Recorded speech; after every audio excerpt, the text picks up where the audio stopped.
പണം എന്നത് വലിയ ഒരു ഇമ്പോർട്ടൻ്റ് ആണ്. പണമില്ലെങ്കിൽ നമുക്ക് കൂട്ടുകാരോ ബന്ധുക്കളോ ആരും കൂടെ ഉണ്ടാവില്ല എന്നുള്ള സത്യം തന്നെയാണ്. ജീവിതത്തിൽ അധികമാരും സംസാരിക്കാൻ ഇഷ്ടപ്പെടാത്ത, ശ്രദ്ധിക്കപ്പെടാത്ത ഒരു പ്രധാനപ്പെട്ട അസറ്റാണ് പണം. Okay, importance of money. അതിപ്പോൾ നമുക്ക് പണത്തിൻ്റെ വരി പറയുകയാണെങ്കിൽ പണം ഇല്ലാത്തവൻ പിണം എന്ന് പണ്ടൊരാൾ പറഞ്ഞിട്ടുണ്ട്. അത് തികച്ചും സത്യമായ ഒരു കാര്യമാണ്. നമുക്ക് ബന്ധങ്ങളുണ്ട്, സുഹൃത്തുക്കളുണ്ട്, അങ്ങനെ എല്ലാവരും ഉണ്ട്. പക്ഷെ നമ്മൾ ഈ പണമില്ല എങ്കിൽ ഒരു സമയത്ത് ചിലപ്പം നമുക്ക് ഇതിൽ നിന്ന് പലരും നഷ്ടമാകും. സമൂഹം നമുക്ക് വിലയിടുന്നത് പോലും താങ്കൾ എന്ത് ചെയ്യുന്നുവെന്ന് ചോദിച്ചുകൊണ്ടാവാം. പണം എല്ലാവരും സേവ് ചെയ്ത് വെക്കേണ്ടത് ചെറിയ ആവശ്യമാണ്. നമ്മൾ ജോലി ചെയ്യുന്നതിൽ ഒരു ചെറിയ പങ്ക് നമ്മൾ മാറ്റി വെച്ച് പിന്നീടുള്ള കാര്യങ്ങൾക്ക് വേണ്ടി ഉപകരിക്കേണ്ടതും വലിയൊരു ആവശ്യം തന്നെയാണ്. ഈ ജീവിത കാലയളവിൽ നമ്മുടെ കയ്യിൽ വന്നു പോയ പണം എത്രത്തോളമാണെന്നത് ഇടയ്ക്ക് ചിന്തിക്കേണ്ട ഒരു വലിയ സബ്ജക്റ്റ് തന്നെയാണ്. ഒന്നിച്ച് വന്ന സുഹൃത്തുക്കൾ ഒരു ലെവൽ വരെ അടിച്ച് ഒന്നിച്ച് കളിച്ച് തിരിച്ച് എൻജോയ് ചെയ്തു. പക്ഷേ ആ ഒരു സമയത്ത് അവർ നല്ല ജോലിയും കിട്ടി, അവർ നല്ലൊരു റിച്ച് ലൈഫായപ്പോൾ ഓട്ടോമാറ്റിക്കായിട്ട് ആ കോണ്ടാക്ട്സും ബന്ധങ്ങളും കുറഞ്ഞു. അങ്ങനെ അതുപോലെ പല അനുഭവങ്ങളും എനിക്കുണ്ടായിരുന്നു. അപ്പം ഞാനിങ്ങനെ ആലോചിച്ച് എന്തിൻ്റെ ഒരു മാനദണ്ഡം അത് പണം തന്നെ. പലരും പറയുന്നുണ്ട് പണം അല്ല നമുക്ക് വലുത്, സുഹൃത്ത് ബന്ധമാണ്. ഒക്കെ സത്യമാണ്. പക്ഷേ അതിൻ്റെ മറുവശം നമ്മൾ ചിന്തിക്കണം. പണം ഒരു വലിയ ഘടകമാണ്.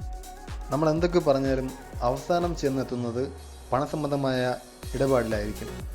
അതുകൊണ്ട് തന്നെ പണം സേവ് ചെയ്യേണ്ടതിൻ്റെ ആവശ്യം വളരെ വലുതാണെന്ന് പ്രത്യേകിച്ച് പറയേണ്ടതില്ല. വരവനുസരിച്ചുള്ള ചിലവ്, ഒരുപാട് ആഡംബരമായിട്ടുള്ള ജീവിതങ്ങൾ നയിക്കാതിരിക്കുക, പിന്നെ ഉള്ളത് കിട്ടും പോലെ നമ്മൾ അത് സേവ് ചെയ്ത് വയ്ക്കുക. അത് വലിയ ഒരു കാര്യം തന്നെയാണ്. ലൈഫിൽ നമുക്ക് പണം ഉണ്ടെങ്കിൽ എവിടെയും പോകാം, എന്ത് സാധിക്കും. അസാധ്യമായ ഒന്നുമില്ല. പണം ഉണ്ടെങ്കിൽ അത് തികച്ചും യാഥാർത്ഥ്യമായ ഒരു കാര്യമാണ്. പിന്നെ നമുക്ക് പലർക്കും പറഞ്ഞ് സ്വയം സമാധാനിക്കാം. പണമല്ല, പണം അത്ര വലിയ കാര്യമൊന്നുമല്ല, നമുക്ക് ബാക്കി കാര്യങ്ങൾ ഇങ്ങനെ എൻജോയ് ചെയ്ത് ലൈഫ് അടിച്ചു കളിക്കുക. പക്ഷെ അത് വേണം. പക്ഷേ അതിനും ഒരു മറുവശം, പണമുണ്ടെങ്കിലേ ഇതൊക്കെ സാധിക്കും.